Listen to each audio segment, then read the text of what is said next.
A village by the sea. Fishing boats, cottages and a gorgeous view. A perfect place to escape from a busy world. I'm Ben Robinson, and as an archaeologist I love to explore the places where we live, how they've changed, and hopefully dig up a few surprises about their past. When we think of our coastal villages, we often think of places that are remote, places of retreat, of relaxation, but they've been at the forefront of history. From the arrival of Christianity through desperate battles with neighbours and nature, from slave trading to the birth of the modern tourist industry. In the Victorian era, Clovelly in North Devon was on the front line of a social revolution, the dawning of the English seaside holiday. But it's much more than a quaint resort where little's changed. Clovelly may look frozen in time, but the village we see today is actually the creation of one powerful and pioneering woman. This is the story of how she transformed Clovelly from a down-at-hill fishing village to a romantic idyll.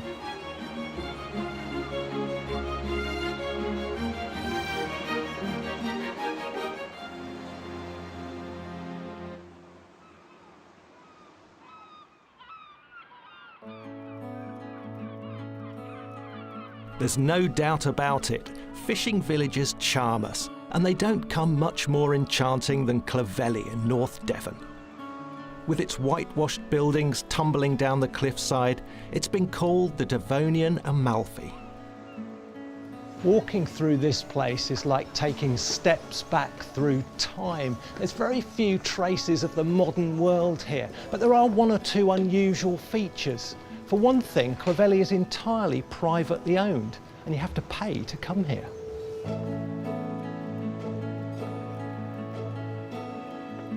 In days gone by, donkeys were used to transport heavy goods like slate, lime and fish. They're still a fixture here in the village, though these days they have a gentler life, entertaining tourists.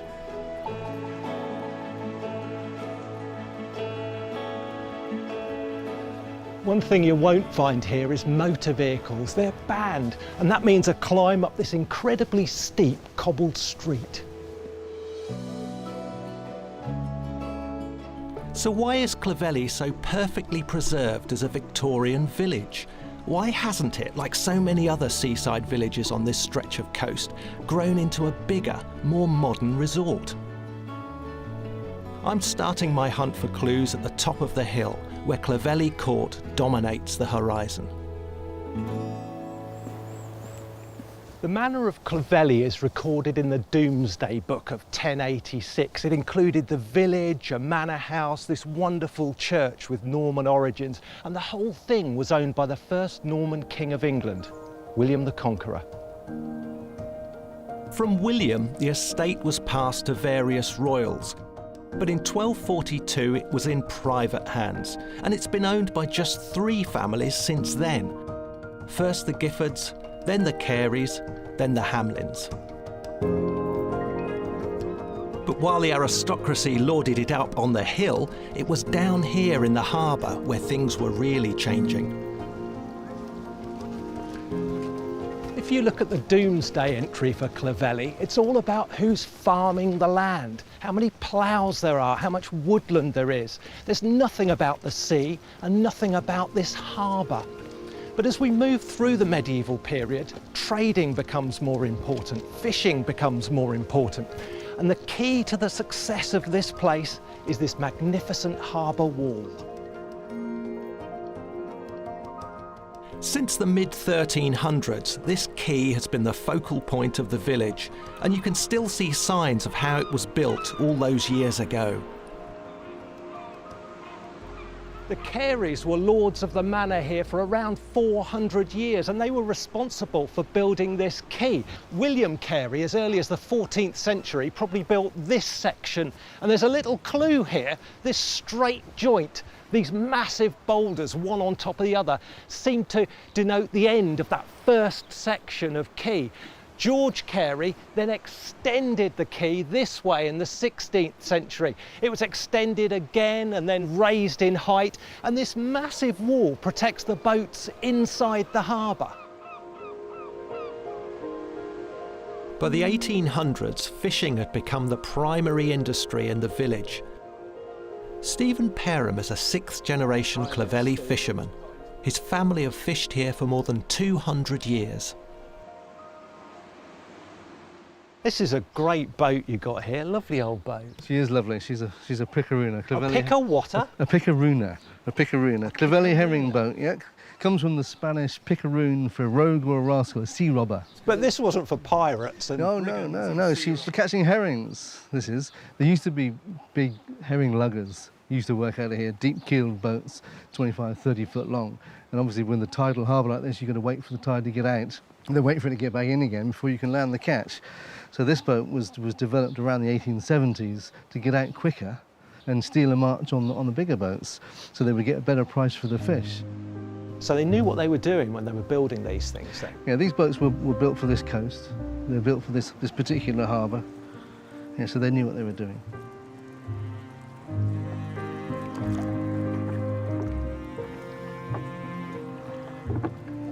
Stephen is the very last person in Clovelly fishing for herring in the traditional way.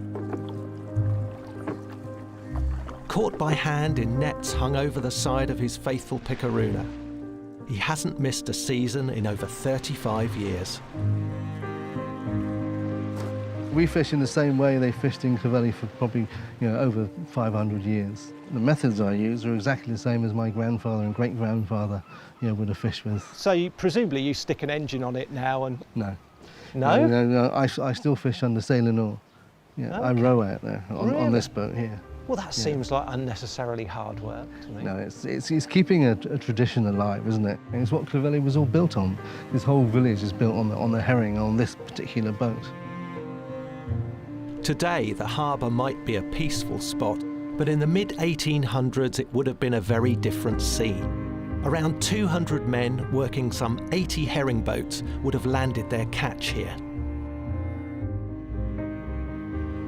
You've got this romantic idea, you go out on the sea and it's all lovely, I mean, life must have been a bit tougher than that. Life was very tough. Even today, it's not easy. Any bad weather, which you have to be aware of all the time, because you can't just put the motor on and come home. If no fish come over the side, you've got no money. Life was completely difficult in those days. It's a hard place to make a living here. A hard place to make a living and a challenging place to live. The buildings were once tiny, dirty and falling apart. Behind the pristine facades of the cottages lie hidden clues revealing how the village was originally built. Now, many of these houses look very formal, very symmetrical, very regular, but here and there there's a wobbly wall, a rounded corner, and this is why. The early houses were built of a mixture of beach pebbles and cob's just earth and stones and straw mixed together, and the walls had to be thick to support the weight of the roofs. It was the simple materials they had to hand. Construction was basic, and so were the living quarters. This is Fisherman's Cottage, which visitors can look around. It's small enough as one house, but would have originally been two separate homes. Good grief, this is tiny. And one family would have occupied this room and the bedroom upstairs. But this is where the daily life took place. There's a range here, cooking, boiling things, drying clothes. That fire would have been continually on. Much of life would have taken place outside, out in the street, out in the yards. But when the weather was bad, when it was dark, this is where the family would assemble. And they would be crammed in here. I mean, cosy doesn't begin to describe it. So living conditions were cramped, and out on the streets, things weren't nearly as lovely as they look today. Hi there. This wonderful main street is like a river cascading down to the harbour, and it was actually created by a river.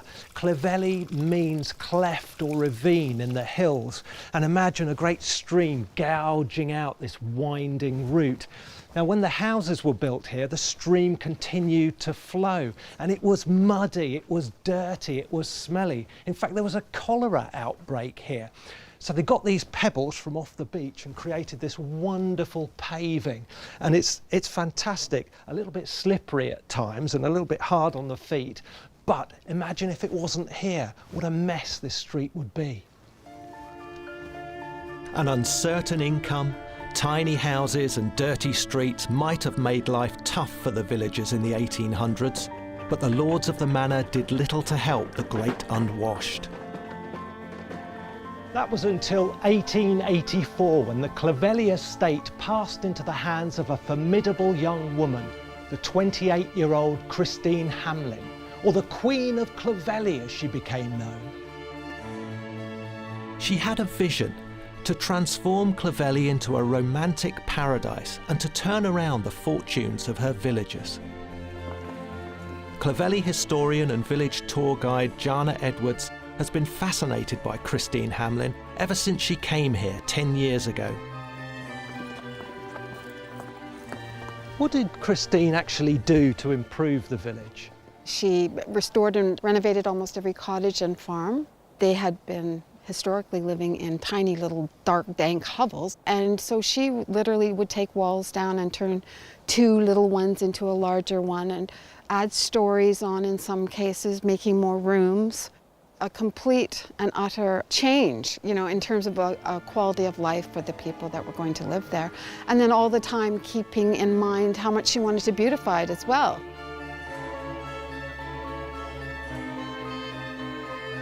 Evidence of Christine's transformation of Clovelly can be seen all along the main street. See where you've got these gables at the top? Those were definitely added on. That whole other floor was added on top of that one. Prior to that, it would have just been a straight roof line, you know, something very, very simple. Whenever she did a renovation or restoration, she would always put her initials on and date it, so there was never any confusion about who did what and when.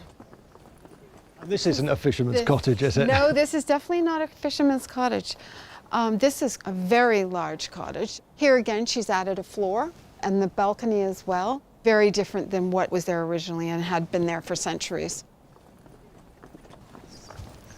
Oh, this is much more ornate, isn't it? Yes, it's quite interesting. Christine Hamlin traveled a lot. She would find some architectural style she really liked or see it somewhere else in the country, and she would come back and put it on one of the cottages that she was renovating. This one's been really tutored up, hasn't it? Totally tutored up. Christine was clearly a follower of the arts and crafts style that was popular at the end of the 1800s.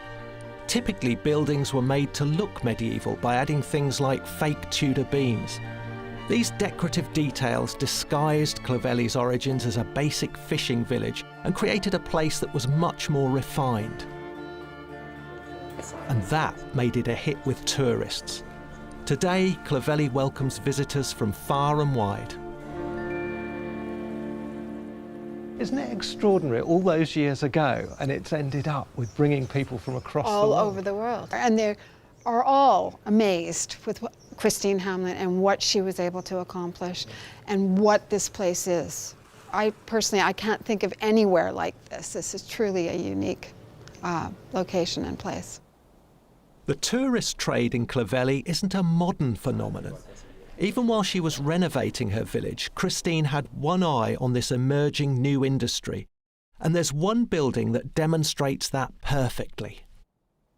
This is the new inn. There was already a new inn on the other side of the road, but it was too small. So at Christine's behest, a new one was opened. And she took 3 cottages, knocked them through, extended them, and gave them this sort of Tudor arts and craftsy makeover. Then she had somewhere that was big enough for the growing number of people that wanted to stay and enjoy her beautiful village. Christine's renovations of Clovelly were all happening against a backdrop of huge social change. Thanks to the Industrial Revolution, our transport systems were overhauled. Steam trains and steamships offered people brand new, affordable ways to travel.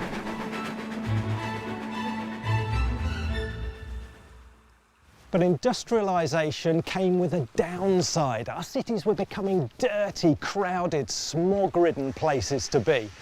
People began to crave the clean air of the countryside to restore health and well-being. None retreated from the grime of industrialisation more than our artists. Writer Charles Kingsley fed the national appetite for simpler times in a rural idyll by writing about Clovelly, a place he'd grown up in.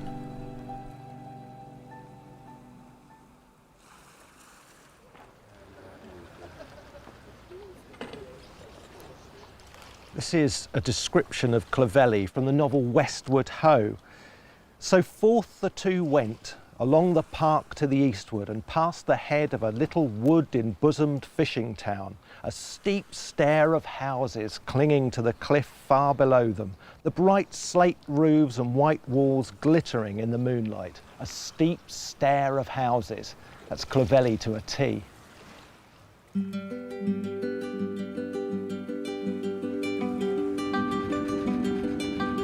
Kingsley's novel was a bestseller and brought remote little Clovelly to a worldwide audience. And that audience wanted to come and see the place for themselves. Most arrived here by steamship. Dr. Mary Shannon is an expert on Victorian history and literature. Well, we're not on a steamboat, but it seems that this is a pretty Victorian way to see Clovelly. I mean, it just looks fantastic. Absolutely, and this is exactly where the Victorians wanted to come to Clovelly. The air is great, it smells great, the light is fantastic, you've got a beautiful view for your arrival. But it's not too long before this that people are actively afraid of the sea, and yet people suddenly come flocking to it. Yeah, well, things change a lot. Partly, transport gets a lot easier, so more people could travel and have a holiday. But also, actually, literary culture has an awful lot to do with it. So Charles Kingsley's really popular novel, Westward Ho, comes out in 1855, and it carries on being popular for a long time. And it's set in and around here, and it conjures up this idea of the sea as a kind of nautical adventure, somewhere romantic. And the Victorians really embraced this idea. And that brought them flocking here to take what was a relatively new idea, a holiday. You could even get a tour operator to plan the whole thing for you. Were these holidays just for the upper classes?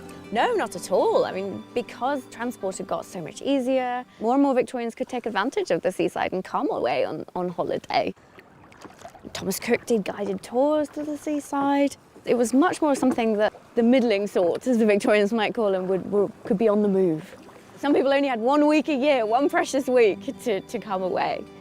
Oh, you'd want to come somewhere pretty special if you just had that time, wouldn't you? Absolutely, absolutely. And Christine Hamlin's work in making this place so special would have been integral, I think, in attracting people here.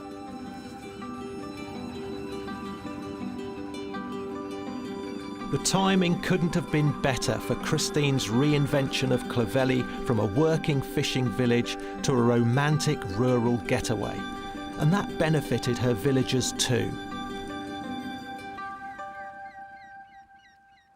The influx of Victorian seaside lovers gave the villagers new ways to make money. Fishermen became tour guides, taking people on boat trips round the bay, and their wives made cream teas. It seemed like a win-win situation for everyone. As fishing declined in Clovelly, tourism continued to rise throughout the Victorian era and beyond. But with the extra visitors came increasing problems.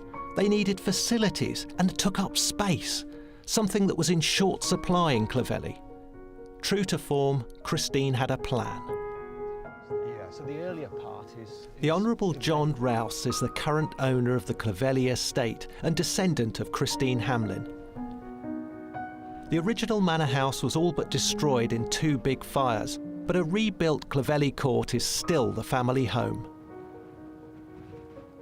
So what did Christine Hamlin think of all these tourists? She was, I think, pleased to think that the village that she loved so much would be appreciated by many people from throughout this country and indeed further afield. So visitors are starting to come in ever-increasing numbers. All this required some management. Well, yes, but people had been coming to Clovelly and enjoying its beauty from the 1870s, and it was only in the interwar period that she decided that actually people were very frustrated by the difficulties in parking, and the worst thing in the world was to see a large number of cars dotted around the place.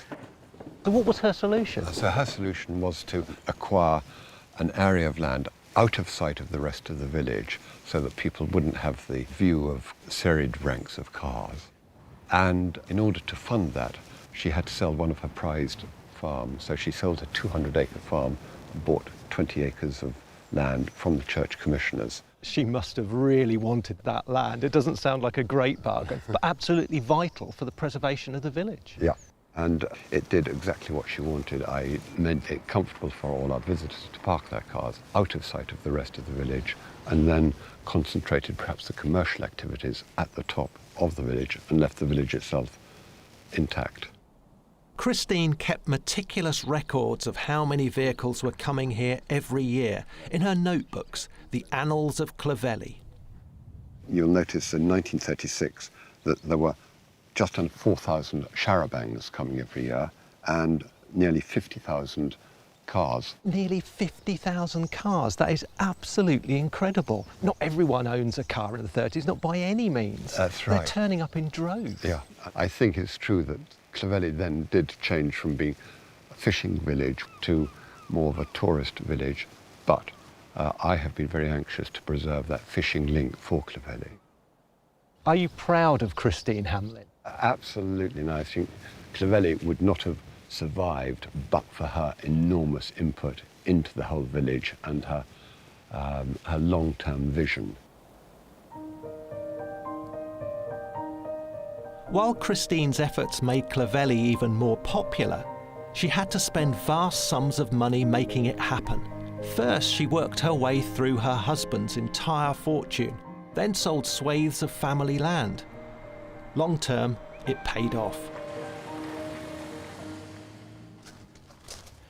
And this is the very same piece of land that Christine bought from the church for her car park. It's still the car park and visitor centre today.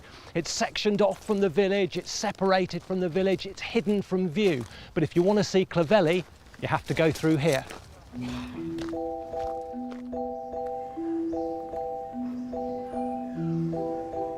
It could so easily have been a very different story.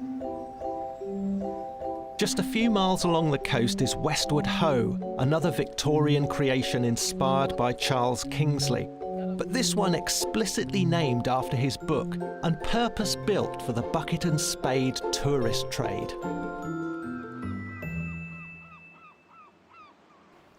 With its steep hill and rocky beach, Clovelly was never destined for quite the same fate, but it could have easily fallen victim to unsympathetic development without Christine's fierce protection.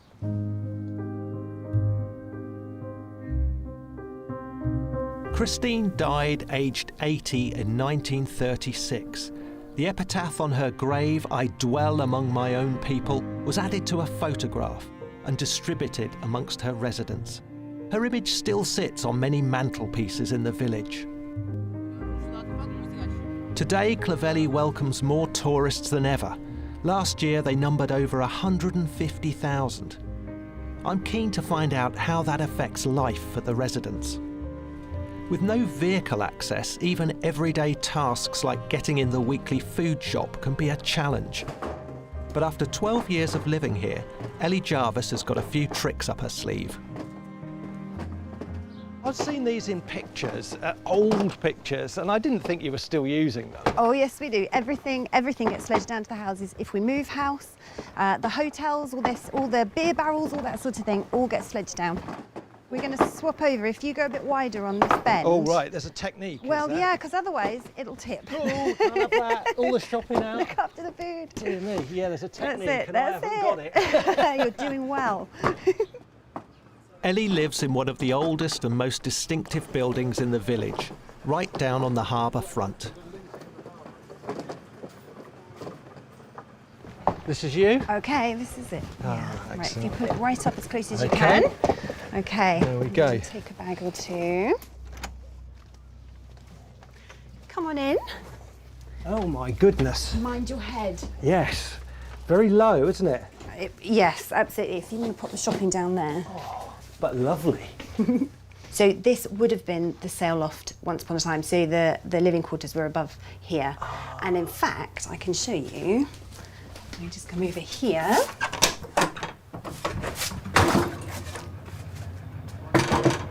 Oh, now it makes sense. All the sails, the nets, the paraphernalia all come in without having to go upstairs. Absolutely. They bring the boat alongside and then bring it all straight in. Yeah. Can I see the rest of the house? I'll show you the balcony. Ellie's house is known as Crazy Kate's Cottage. It was named after Kate Lyle, who lived here in the early 1700s. Kate's husband was a fisherman, and she would watch him from her window as he fished in the bay. The story goes that one day a storm blew up and he was drowned before her eyes. This terrible sight drove her mad. Many years later, being able to bear it no longer, she's said to have put on her wedding dress and walked into the sea to join her husband in his watery grave. What a story. Do you think any of it's true? Yeah, I'm sure it is actually. And they say that she's still here in the house. Oh, really? Absolutely. And that doesn't yeah. freak you out to have Not a at- ghost here? No, not at all. And my children blame her for everything that goes wrong and gets broken. Very good. Absolutely splendid, this view. You're looking out on the world, but the world's also looking in on you. Does that get annoying? This must be the most photographed building in Clovelly. I think it may well be actually, yeah. That, you know, okay, so sometimes visitors, they maybe come into the house, they think we're in costume. What, they walk right in? Absolutely, they're expecting it to be a museum, perhaps, especially if there's a language barrier, they might not understand, but that's just part of it. Clovelly might be a magnet for tourists, but you won't find a second home or a holiday home here. If you want to live here, you have to apply to the estate office, but that system works well for Ellie. And you've lived in other places in the village as well, so you've got to try out different houses. Absolutely, because it's being it's a privately owned village and all the properties are rented. It means that as families change and grow and needs change, we move into all sorts. So I've lived in 3 of the cottages in Clovelly. Which is the best? Yeah, well, here, of course, of course. It's Clovelly's unusual status as a privately owned village populated by tenants that made it possible for Christine to renovate almost every building according to her own personal vision. But it's also meant that Clovelly has been protected as a living, working place right up to today. Don't let anybody tell you this village is fake. Making this community work, this village work for visitors and the residents alike, fulfilling Christine Hamlin's vision is every bit as important as any industry that took place here in the past.